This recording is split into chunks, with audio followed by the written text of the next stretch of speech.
శ్రీమాత్రే నమః. జై లలితాంబిగాయి నమో నమః. అమ్మదయతో అందరూ బాగుండాలి, అందులో మనం ఉండాలండి. ముందుగా అందరికీ మనస్ఫూర్తిగా నమస్కారము.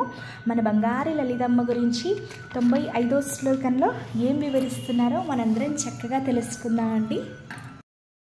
తేజోవతి త్రినయనా లోలాక్షి కామరూపిణి మాలిని హంసిని మాతా మలయాచలవాసిని.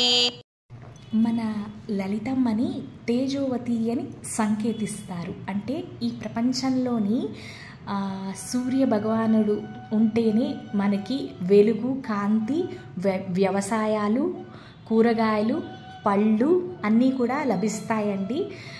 సూర్యకాంతితోనే ఈ ప్రపంచం అంతా కూడా ముందుకు సాగుతుంది. ఆ సూర్యుడికి కూడా అంటే అమ్మవారిలోంచి 1% అనుకోండి, అమ్మలోంచి 1% కాంతిని భాస్కరుడు అయిన ఉదయ భాస్కరుడు అయిన సూర్య భగవానుడికి పంచుతారనమాట. అంటే సూర్యదేవుడి మధ్య భాగంలో లలితమ్మవారు నివసిస్తారు అని. అందుకని ఇదివరకు కూడా మనం చాలాసార్లు చెప్పుకున్నాము, భానుమండల మధ్యస్థ అంటే అమ్మవారు సూర్యుడి మధ్యలోనే ఉండి స్వామికి కావలసిన ప్రకాశాన్ని, ఈ ప్రపంచాన్ని ముందుకు నడిపిస్తారు అని మనం చెప్పుకున్నాము. అలాగే మన ఇంట్లో రోజు మనం దీపారాధన చేసుకుంటాం.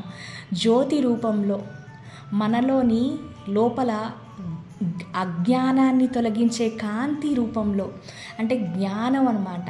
అమ్మవారు ఒక ప్రకాశ కాంతి శక్తి స్వరూపిణి అని ఈ నామం సంకేతిస్తుందండి. సూర్యుడికైనా చంద్రుడిలో చల్లటి పౌర్ణమి వెలుగు అయినా చంద్రుడిలో ఉన్న వెలుగుకి కారణం కూడా లలితమ్మవారి ఒంటిలోంచి వచ్చిన ఛాయి వల్లే ఆ చంద్రుడికి కూడా అంత అందం వస్తుందన్నమాట. అంటే మంచి కాంతి శక్తి వెలుగు అంతా కూడా ఈ ప్రపంచానికి ఎవరిస్తున్నారు? సాక్షాత్తు లలితా త్రిపుర సుందరి ఇస్తున్నారు అని ఈ నామం సంకేతిస్తుంది. మన బంగారు లలితమ్మని త్రినయన అని పిలుస్తారు. అంటే అమ్మవారికి మొత్తము 3 కళ్ళు ఉంటాయి అని ఈ నామం సంకేతిస్తుంది. అందులో మొదటి కన్ను సూర్యుడు, రెండో కన్ను చంద్రుడు, మధ్య అంటే 3వ కన్ను అగ్నిదేవుడు అని. అంటే ఈ 3వ కన్ను ఎక్కడ ఉంటుంది? మన కనుబొమ్మల మధ్యన ఆజ్ఞాచక్రం ఉంటుంది చూడండి, అక్కడ అమ్మవారి 3వ కన్ను ఉంటుంది. అందుకనే అంటే ఈ సూర్యుడు, చంద్రుడు, అగ్నిదేవుడు, మన్మధుడు వీళ్ళందరూ ఎందుకు? అమ్మవారికి వీళ్ళందరూ కూడా సహాయం పడతారండి ఈ ప్రపంచాన్ని ఏలడానికి.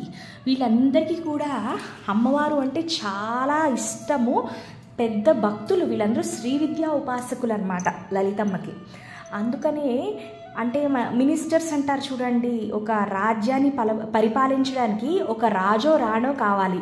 ఈ రాణి కిందనో రాజు కిందనో కొన్ని వేల మంది భటులు, సేనాపతులు, అలాగే మంత్రులు వీళ్ళందరూ ఉంటారు కదా.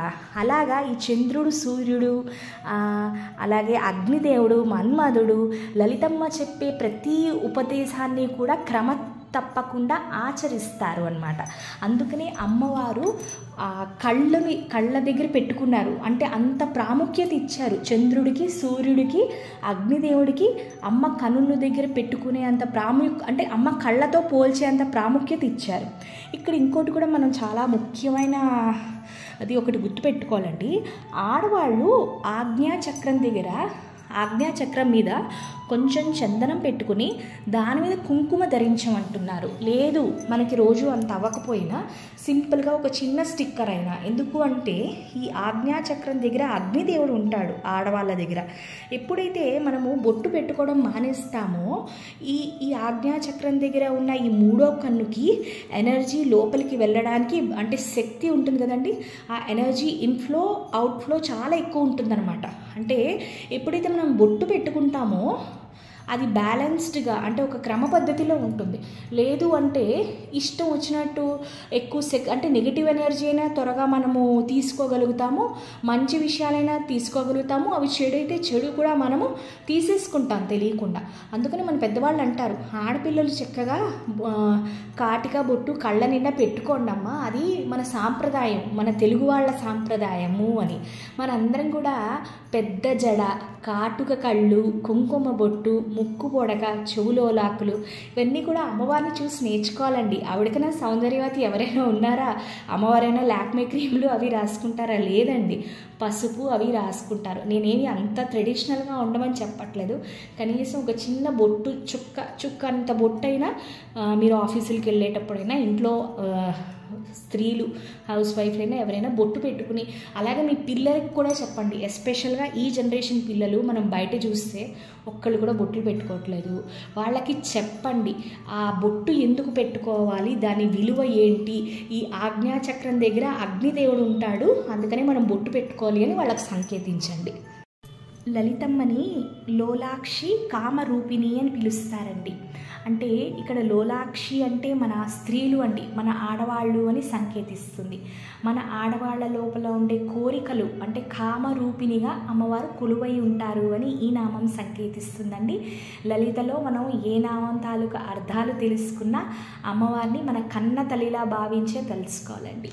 మన బంగారు లలితమ్మని మాలిని అలాగే హంసిని అని పిలుస్తారు. మాలిని అంటే అమ్మవారు మెడలోని అక్షరమాలని ధరిస్తారన్నమాట. ఎందుకంటే లలిత అమ్మవారు సాక్షాత్తు సరస్వతి స్వరూపిణి. అమ్మ వెనకాతలే మొత్తము ఈ ప్రపంచంలో ఉన్న విద్య, జ్ఞానము అన్నీ కూడా అమ్మ వెన్నంటే ఉంటాయి. అలాగే అమ్మవారిని హంసిని అని సంకేతిస్తుంది. అంటే హంసిని అంటే హంసలు ఉంటాయి చూడండి, ఈ హంసలకి ఒక మంచి గుణం ఉందంటండి. అంటే హంసకి పాలు నీళ్ళు రెండు కలిపేసిన మిశ్రమాన్ని ఇస్తే ఆ మిశ్రమంలో పాలు అన్నీ తాగేసి నీళ్లు ఒక్కటే వదిలేసే గుణం ఉందంట. అంటే ఈ గుణము కేవలం హంసకే ఉందంట. ఆ గుణం ఎలా వచ్చింది? లలితమ్మవారు ఇచ్చిన ఒక వరం అనుకోండి హంసకి. అంటే ఎందుకు ఇలా ఇచ్చారు? అమ్మవారు ఏం చేసినా ఊరికే చేయరు కదా. అంటే ఇక్కడ హంస ఏం చేసింది? ఆ మిశ్రమంలో ఉన్న పాలు తాగేసి నీళ్ళు వదిలేసింది. అలాగే మన మనుష్యులందరూ కూడా మన జీవితంలో ఎన్ని కష్టాలు ఉన్నా సరే మంచిని కేవలం తీసుకుని చెడుని వదిలేయాలి అని అమ్మవారు మనకి హంసని చూపించి మనందరికీ కూడా నేర్చుకోమని సంకేతిస్తున్నారన్నమాట. లలితమ్మని మలయాచలవాసిని అని పిలుస్తారు. కేరళలోని ఒక అడవి అంటండి. ఈ అడవి ప్రదేశంలోని చందనం ఉంటుందంట. చందనం చెట్లు అవి ఉంటాయంట. ఈ ప్రదేశంలో అమ్మవారు కొలువై ఉంటారు అని ఈ నామం సంకేతిస్తుందండి. దీంతో 95వ శ్లోకము పూర్తి అయిపోయింది. మీ అందరికీ ఈ శ్లోకము మా హార్డ్ వర్క్ నచ్చితే తప్పకుండా లైక్ చేయండి. అందరూ లలితమ్మ గురించి తెలుసుకోండి. ఈ శ్లోకాలు వింటే మనకి తెలియని ఆనందం అయితే తప్పకుండా లభిస్తుంది అండి.